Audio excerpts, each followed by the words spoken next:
Aboard the Ophidian, Captain Zalara's command bridge thrummed with the low hum of an ion core, the sound weaving through the tense silence like a patient predator. She stood at the center of the deck, every inch of her exoskeletal armor polished to a dark gleam, eyes fixed on the viewscreen. Beyond, the wreckage of a half-dozen rebel corvettes drifted like abandoned toys in the cold dark, their hulls rent and lifeless. Another successful engagement, another rebellion snuffed out. She'd barely needed to lift a finger. But the humans, they never quite learned.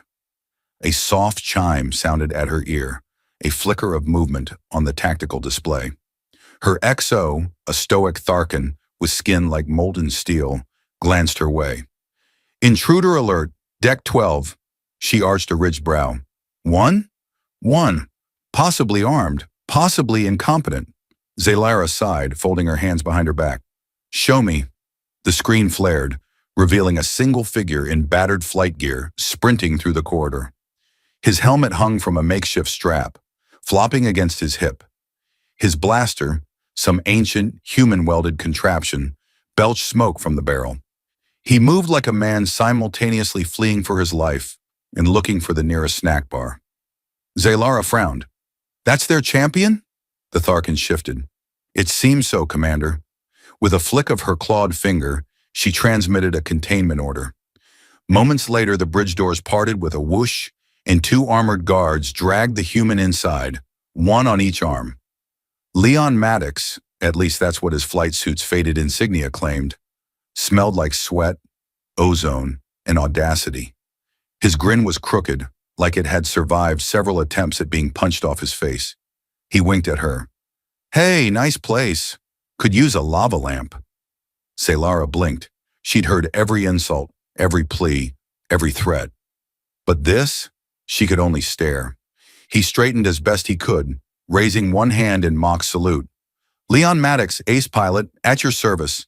And by ace pilot, I mean I once parallel parked a stolen fighter between two war cruisers during an asteroid belt chase. A snort, hers involuntary, escaped before she could smother it. Leon's eyes widened. Did you just laugh? I did not. Pretty sure I heard a snort. Not gonna lie, that's adorable. The bridge crew shifted, some uncertain, others offended. The Tharkan glared. Zalara's voice turned cold. Do you know how many humans I've executed today? Leon's grin broadened. Hopefully not too many. It'd be awkward if I just ordered pizza for the whole bridge. She advanced a step, exoskeletal joints clicking, her eyes like two dying suns. You stand in the heart of my command, surrounded by my forces, and you choose to make jokes? Leon raised both hands, still cuffed. Well, my last girlfriend said I never knew when to shut up. Thought I'd prove her right one last time. Zalara found herself caught between amusement and irritation. This human, this grinning fool, had the gall to stand before her, smirk still in place, defying the weight of her empire. She leaned in, studying his eyes. Something in their depths, equal parts mischief and defiance, stirred something she couldn't name. You have beautiful eyes, he said, so softly only she could hear. And for a moment, a sliver of a second, her entire facade cracked. The bridge lights flickered as if the ship itself couldn't decide whether to laugh or cry. Zalara stared at the human, her expression a fortress of discipline that had held against warlords and star beasts alike, but now trembled under the weight of his simple words. Beautiful eyes. The last time anyone had dared to compliment her, they'd ended up as plasma residue on a mining asteroid. Leon shifted his weight, cuffs clinking, as he tried to scratch his nose with his shoulder. So, is this the part where you vaporize me or invite me to a fancy dinner? His grin was lopsided, the kind that made her officers shift uncomfortably. Zalara's lips twitched. Dinner? With a human who can't keep his mouth shut? He shrugged. I come with excellent table manners. I only belch in the presence of high-ranking dignitaries. The Tharkan XO let out a sound that might have been a groan or a hiss, hard to tell with his species. Commander, the prisoner should be confined. He's a security risk. Leon gestured at his cuffs with exaggerated flair. Oh yeah, I'm a real terror. You better keep the spoons locked up too, or I might stir up some trouble. Zalara's eyes narrowed. You find this situation amusing? Leon leaned forward, balancing on his toes like a gymnast on an imaginary beam. Look, lady, I've had more near-death experiences than I've had hot meals. If I didn't laugh, I'd cry. And I'm fresh out of tissues. She blinked, her mind reeling. This was not how prisoners were supposed to behave. They were supposed to beg or barter, or at least try to sound important. He grinned again, teeth white against the grime of battle. Besides, if I'm gonna die, I'd rather do it with a smile, even if it's a crooked one. Zalara turned to the Tharkan. Prepare a holding cell, one with distractions. Leon raised an eyebrow. Distractions? Like a karaoke machine? A box of kittens? A wall of inspirational quotes about perseverance? She ignored him, though a tiny part of her brain wondered about kittens. She'd read once in a human intelligence report that kittens were considered disarming. The Tharkan saluted stiffly. At once, Commander. As the guards dragged him away, Leon called over his shoulder. Don't be a stranger. I'll save you a seat at karaoke night. Zalara let out a breath she didn't know she'd been holding. Beautiful eyes. Stars. What a ridiculous notion. Yet the words rattled around in her mind like a malfunctioning gyroscope. She turned back to the view screen. The rebel fleet had been crushed, but her victory felt incomplete. In the corridor, Leon was still talking.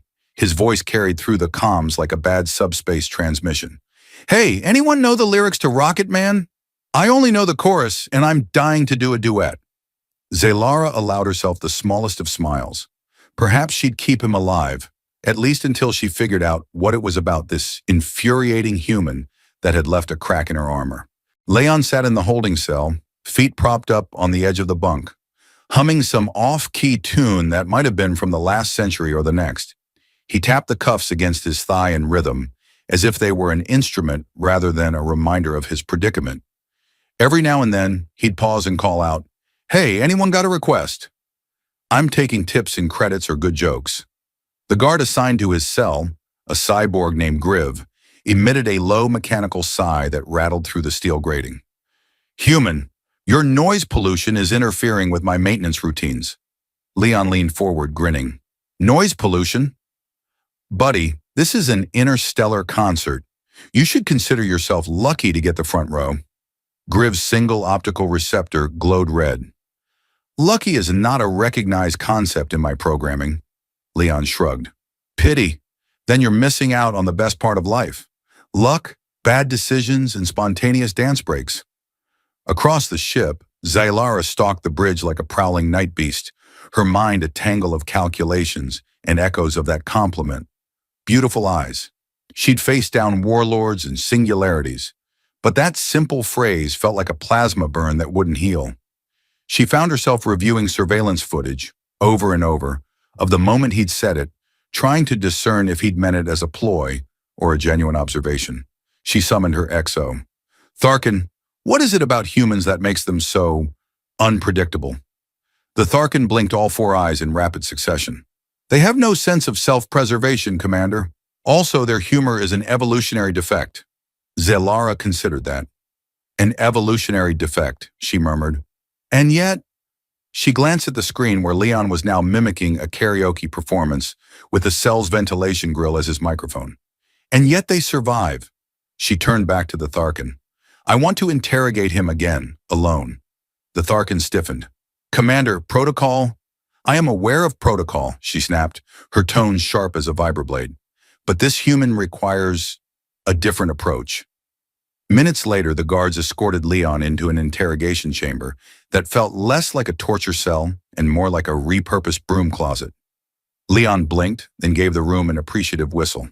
Wow, real cozy. Did you redecorate just for me? Zalara folded her arms. Sit.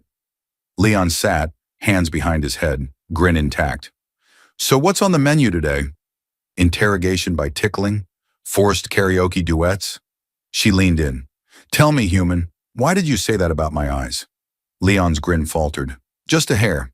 Because it's true, he said, voice softer than before. They're like dying stars. Beautiful, tragic, impossible to look away from. Celara's mechanical heart gave a stutter. She turned away, pretending to inspect the panel on the wall. You think flattery will save you? Leon chuckled. Honestly, I didn't think I'd live this long. I'm just trying to make the most of it. Zelara faced him, her expression unreadable. You are an idiot, he saluted with 2 fingers. Best in my class. For a moment, silence stretched between them, thick enough to slice with a laser scalpel. Then Zelara's lips curved, just slightly at the edges. I have a proposition for you, human. Leon leaned forward. Does it involve karaoke night? Because I've been working on my high notes. She rolled her eyes, a gesture that felt foreign and strangely freeing. Number, it involves your survival, and possibly the survival of everyone on the ship. Leon's grin returned, brighter than a supernova. Well, that sounds like my kind of party. Leon followed Zelara down the corridor, his hands still bound but his grin unwavering. So, Commander, I'm guessing this is the part where you reveal the big twist. Like you're actually a secret rebel, and we're gonna blow this place up from the inside, right? Zelara didn't slow her stride. If I wanted this place destroyed, I'd have done it already, and I don't need a human for that. Leon's boots clanked against the metal flooring. Touché. But if it's not sabotage, then what's the plan? I left my telepathic mind-reading device in my other pants. She paused outside a bulkhead door, sensors scanning her retina, before unlocking with a hiss. We have a problem, she said, gesturing him inside. Leon stepped into the chamber, eyes darting to the control panels alive with holographic projections. Let me guess. You've got an AI on the fritz, and it's threatening to turn the crew into decorative lamps. Celara's jaw tightened. Close enough. There's a rift in the core, some anomaly tearing at the fabric of space-time. If it collapses, it will destroy this ship, and likely every ship in orbit. Leon's eyes widened. Well, that's not great. Usually I only bring ships down in karaoke competitions. Zelara gave him a look that was part exasperation, part resignation. I need someone who can think like a human. Your unpredictability might help. Leon's grin turned sly. So, you're saying my chaotic charm is finally appreciated? Zelara pressed her lips together. I'm saying that your complete disregard for protocol might be the only thing that saves us. Leon pretended to wipe a tear from his eye. I've never been so proud to be an incompetent rebel. She rolled her eyes. There's a console over there. Link your neural interface, assuming you even have one worth connecting. Leon approached the console, inspecting the alien tech with the curiosity of a kid in a candy store. Neural interface, huh? Well, I've got a mind like a steel trap. Mostly rust, but still. Zelara snorted, a sound that surprised them both. Just do it. Leon held up his hands. You know, in human stories, this is where the hero usually says, hold my beer. But given the circumstances, I'll just hold my breath. He touched the interface, feeling a jolt that nearly sent him spinning. Data cascaded through his mind like a storm of cosmic confetti. Zelara's voice cut through the chaos. Focus, human. Find the breach. Leon's grin faded, concentration knitting his brow. It's like a black hole on a sugar high. Everything's warped, twisted, kind of like my last family reunion.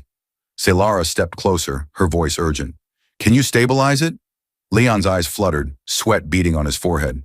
Yeah, maybe, but I'm going to need a serious motivational speech, or at least a killer playlist. Zelara's exoskeletal hand closed around his shoulder, grounding him. You have beautiful eyes, Leon Maddox. Now use them. Leon blinked. Did you just... She smirked. Don't get used to it. He laughed, even as he plunged deeper into the anomaly's data stream. Commander, remind me to thank you when we're not about to be atomized. Zelara stood at his side, a warrior and a fool ready to gamble on the unlikeliest of heroes. Leon's fingers danced over the console, eyes locked on the data streams that twisted and writhed like an angry star serpent. Every few seconds, a warning siren screamed from somewhere in the depths of the ship, as if the Ophidian itself was ready to throw in the towel. Zelara hovered behind him, arms folded and jaw set. Stabilize it, she ordered, but her voice trembled in a way that wasn't entirely mechanical. Leon's grin returned, even if it was a touch forced. No pressure or anything. Just the fate of the galaxy resting on my ability to improvise under duress. Zelara's eyes flared. If you're not going to help, I'll... He laughed, cutting her off. Relax, Commander. I've got this. I mean, I once built a subspace comm relay out of a toaster and a roll of duct tape. This is just a little more complicated. She shook her head. I'm beginning to think your entire species is one giant cosmic accident. Yeah, well, sometimes accidents make the best stories. He dove back into the console, his mind swimming through the data like a fish trying to avoid a plasma net. The rift pulsed, a hungry maw threatening to devour everything. Zalara leaned in. Leon, listen to me. The anomaly's core is sensitive to emotional resonance. If you stay calm...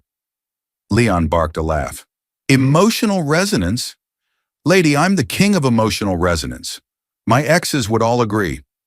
The console sputtered, sparks flying as the rift's tendrils lashed against the ship's systems. Leon clenched his teeth. Okay, maybe we're going to need a plan B. Zalara reached out, her armored hand resting on his shoulder. You already gave me a plan B the moment you called my eyes beautiful. That was the first time I felt like more than a weapon. Leon's grin softened, his eyes finding hers.